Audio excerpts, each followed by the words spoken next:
오늘 하세나 본문은 호세아 12장 7절에서 14절까지의 말씀입니다.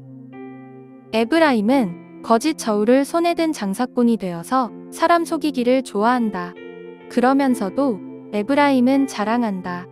아, 내가 정말 부자가 되었구나. 이제는 한 미천 톡톡히 잡았다. 모두 내가 피땀을 흘려서 모은 재산이니 누가 나더러 부정으로 재산을 모았다고 말하겠는가? 그러나 나는 너희가 이집트 땅에 살 때로부터 너희의 주 하나님이다. 내가 광야에서 너희를 찾아갔을 때에 너희가 장막에서 살았던 것처럼 나는 너희가 다시 장막에서 살게 하겠다. 내가 예언자들에게 말할 때에 여러 가지 환상을 보였으며 예언자를 시켜서 백성에게 내 계획을 알렸다. 길르앗이 악하냐? 그렇다. 그들은 거짓되다. 길갈에서는 사람들이 황소를 잡아서 제물로 바치고 있다. 그들의 제단이 들녘에 돌더미처럼 많다. 우리 조상 야곱은 메소포타미아 평야로 달아나야 했다. 이스라엘은 아내를 얻으려고 종살이를 하였다. 아내를 얻으려고 목자가 되었다. 주님께서는 예언자 한 사람을 시키셔서 이스라엘을 이집트에서 이끌어내시고 예언자 한 사람을 시키셔서 그들을 지켜주셨다. 에브라임이 주님을 몹시 노엽게 하였으니 죽어 마땅하다. 주님께서 에브라임을 벌하시고 받으신 수모를 에브라임에게 되돌려 주실 것이다. 호세아서는 부유한 북이스라엘 사람들을 비판하는 말씀이 많이 나옵니다. 그래서 우리는 북이스라엘 사람들 전체가 매우 부유했다고 생각할지도 모릅니다. 하지만 그렇지 않죠. 교통의 중심지였던 북이스라엘은 교역량이 많았습니다. 육상으로는 아시리아와 이집트와 교역을 했고요. 해안으로는 지중해 여러 나라들과 무역을 했습니다. 북이스라엘은 남유다보다 훨씬 잘 사는 나라였습니다. 지금으로 따지면 GDP가 매우 높은 나라였죠. 그래서 일부이지만 거상이 생겨났습니다.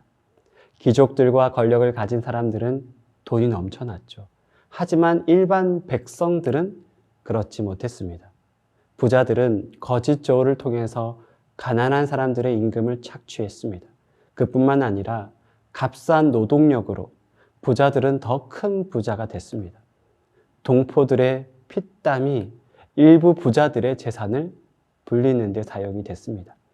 그래서 하나님께서는 부유한 귀족들을 질책했습니다. 그런데 문제는 무엇일까요? 부자들은 자신들이 열심히 살아서 부유해졌다고 생각했습니다. 불법을 행하고 사람들을 착취해서 모은 재산이 자신의 것이라고 생각했습니다.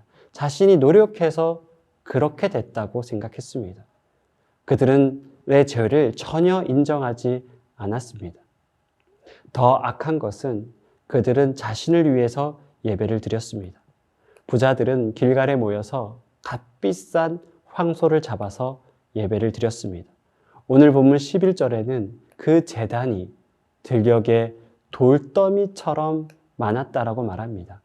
전쟁의 기운이 온 나라를 뒤덮었을 때 부자들은 불안했겠죠. 그래서 그들은 자신을 위해서 제단을 쌓습니다. 예배를 자신의 불안을 해결하는 용도로 사용했습니다. 값비싼 황소를 잡아서 개인의 복을 비는 용도로 사용했죠. 예배 자체가 변질된 것입니다. 나중에 예배의 대상이 여호와 하나님인지 아니면 이방의 신인지도 구분을 잘 하지 못했습니다. 하나님을 섬기는 신앙이 혼합신앙으로 변질된 것이죠. 북이스라엘의 타락은 예배의 변질에 있습니다. 자신을 위한 예배, 자기의 복을 빌기 위한 예배, 그것이 북이스라엘이 하나님을 떠난 이유이죠. 디모데후서 3장 1, 2절은 이렇게 말씀합니다. 그대는 이것을 알아두십시오. 말세에 어려울 때가 올 것입니다. 사람들은 자기를 사랑하며 돈을 사랑하며 뽐내며 교만하며 하나님을 모독하며 부모에게 순종하지 아니하며 감사할 줄 모르며 불경스러우며 디모데후서에서 경고한 말세의 특징이 그대로 북이스라엘에게 나타나고 있습니다. 그들은 자기를 사랑했고 돈을 사랑했으며 교만했습니다. 인생의 목적이 자신을 채우는 것이었죠. 그래서 호세아 선지자는 오늘 보면 14절에 에브라임이 멸망하게 될 것이라고 말씀합니다. 결국 북이스라엘은 호세아 선지자를 마지막으로 역사 속으로 사라집니다. 그들이 망했던 결정적인 이유는 마지막까지 하나님께 돌아오지 않았다라는 것이며 오롯이 자신만을 위해 예배 드렸다라는 것이죠.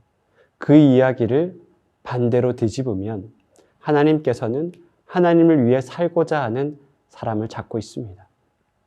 자기를 위해서가 아니라 하나님을 위해서 예배하겠다고 결단하는 한 사람을 찾고 있다고 저는 믿습니다.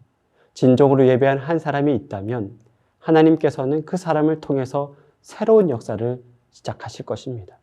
하나님은 언제나 하나님을 예배하는 한 사람을 찾습니다. 아브라함, 모세, 한나, 다윗, 느헤미야. 역사의 시작점에는 하나님만 예배하는 한 사람이 있었습니다. 저는 이 시대도 마찬가지라고 믿습니다. 이 시대는 다 자기만을 위해 살죠. 나의 생각, 나의 만족, 나의 행복, 나의 진로, 나의 자녀. 모든 것이 나 중심적으로 돌아가고 있습니다. 시대의 풍조를 보고 있으면 무섭다라는 생각까지 들죠. 하지만 하나님을 예배하는 한 사람이 있다면 그 사람을 통해서 하나님은 하나님의 뜻을 이뤄갈 것이라고 믿습니다. 사랑하는 성도 여러분, 오늘 여러분들의 삶의 자리에서 진정으로 하나님을 예배하는 예배자가 되기를 소원합니다. 그래서 하나님께서 우리를 통해서 하나님의 나라가 임하기를 진정으로 축복합니다. 오늘의 아시조는 소음을 최소화하는 것입니다. 음악을 크게 듣거나 바닥에 무거운 물체를 내려놓는 등의 소음을 최소화해야 합니다. 특히 밤에는 다른 이웃들의 휴식을 방해하지 않도록 조심하도록 합시다. 오늘의 아시조 함께 하시죠.